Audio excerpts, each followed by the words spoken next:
ದಾಸನ್ಪುರ ಹೋಬಳಿ ಮಾದ್ನಾಯಕ್ನಹಳ್ಳಿ ನಗರಸಭೆ ವ್ಯಾಪ್ತಿಗೆ ಬರುವ ರವಿ ಕಿರ್ಲೋಸ್ಕರ್ ಬಡಾವಣೆ, ಬುದ್ಧ ಜ್ಯೋತಿ ಬಡಾವಣೆಯಲ್ಲಿ ಉದ್ಯಾನವನದ ಅಭಿವೃದ್ಧಿ ಕಾಮಗಾರಿ ಹಾಗೂ ತೋಟದ ಗುಡ್ಡದಹಳ್ಳಿ ಗ್ರಾಮದಲ್ಲಿ ಆಟದ ಮೈದಾನ ಅಭಿವೃದ್ಧಿ ಕಾಮಗಾರಿಯ ಭೂಮಿ ಪೂಜೆಯನ್ನು ಜನಪ್ರಿಯ ಶಾಸಕರಾದ ಎಸ್ಆರ್ ವಿಶ್ವನಾಥ್ ರವರ ನೇತೃತ್ವದಲ್ಲಿ ಹಾಗೂ ಬಿಜೆಪಿ ಮುಖಂಡರುಗಳ ನಡುವೆ ನೆರವೇರಿಸಿದ್ದರು.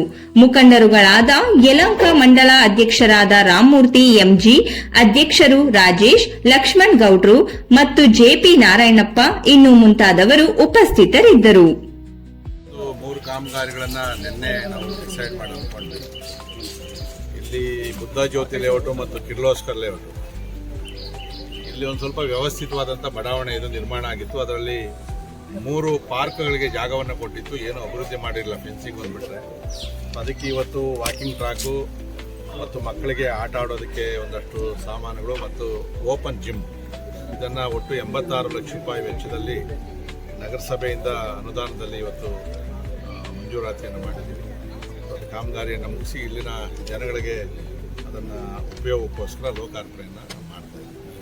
ಜೊತೆಯಲ್ಲಿ ಇವತ್ತು ಹೊಸದಾಗಿ ಈ ನಗರಸಭೆಗೆ ಕಾಂತರಾಜ್ ಅಂತೇಳಿ ನಮ್ಮ ಹೊಸದಾಗಿ CEO ಅವರು ಕೂಡ ಬಂದಿದ್ದಾರೆ. ಬಂದ ತಕ್ಷಣ ಅವರಿಗೆ ನಾವೊಂದು ಸೂಚನೆ ಕೊಟ್ಟಿದ್ದೀವಿ. ಬೇಸಿಗೆ ಕುಡಿಯೋ ನೀರಿನ ಒಂದು ಸಮಸ್ಯೆ ಅಭಾವ ಆಗ್ಬೋದು, ಹಿಂದೇನೂ ಕೂಡ ಅದನ್ನು ಹೇಳಿದ್ವಿ ಮೀಟಿಂಗ್ ಮಾಡಿ. ಸೊ ಎಲ್ಲೂ ಕೂಡ ನೀರಿಗೆ ತೊಂದರೆ ಆಗದ ರೀತಿಯಲ್ಲಿ ಕ್ರಮ ತಗೊಳ್ಬೇಕು ನಮ್ಮ ಅನುದಾನದಲ್ಲಿ ಅಂತೇಳಿ. ಯಾಕಂದರೆ ಸರ್ಕಾರದಿಂದ ವಿಶೇಷ ಅನುದಾನ ಅಂತೇಳಿ ನಾವು ಕೊಟ್ಟಿಲ್ಲ, ಟಾಸ್ಕ್ ಫೋರ್ಸಲ್ಲಿ ಸ್ವಲ್ಪ ಕೊಟ್ಟವ್ರೆ.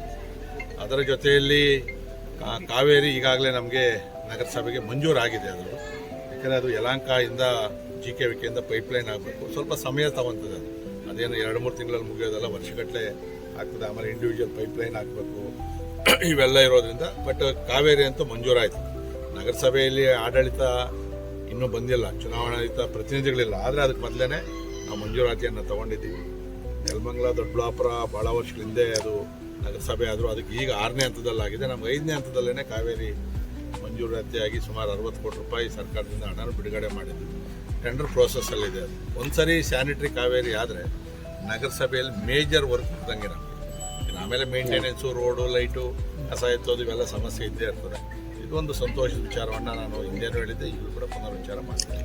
ಸರ್, ತೋಟಗುಡ್ಡಹಳ್ಳಿಯಲ್ಲಿ ಎಷ್ಟು ವೆಚ್ಚದಲ್ಲಿ ಮತ್ತೆ ಆಟದ ಮೈದಾನ? ತೋಟಗುಡ್ಡಹಳ್ಳಿಯಲ್ಲಿ ಯಾವುದೋ ಸರ್ಕಾರಿ ಜಾಗ ಇರಲಿಲ್ಲ, ನೈಸ್ ಸಂಸ್ಥೆಯ ವಶದಲ್ಲಿತ್ತು. ಅಲ್ಲಿನ ಗ್ರಾಮಸ್ಥರು ಭಾಳ ದಿನಗಳಿಂದ ನಮಗೊಂದು ಆಟದ ಮೈದಾನ ಬೇಕು ಅಂತೇಳಿ ನನ್ನನ್ನು ಕೇಳಿದರು. ಬಟ್ ಅಲ್ಲಿ ಊರೊಳಗಡೆ ಒಂದು ಸಣ್ಣ ಮೈದಾನ ಮಾಡಿಕೊಟ್ಟಿದ್ದೆ. ಭಾಳ ದೊಡ್ಡ ಸಂಖ್ಯೆಯಲ್ಲಿ ಯುವಕರಲ್ಲಿದ್ದಾರೆ. ಮನೆಗೆ ಹೋರಾಟಗಳನ್ನು ಕೂಡ ಮಾಡಿದರು.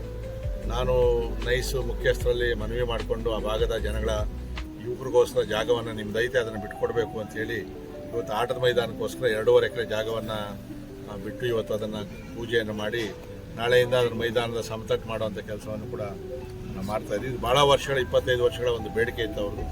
ಅದನ್ನು ಇವತ್ತು ಅದಕ್ಕೆ ಒಂದು ಸಾಕಾರ ಮಾಡುವಂಥ ಕೆಲಸ ಕೂಡ ಆಗಿದೆ.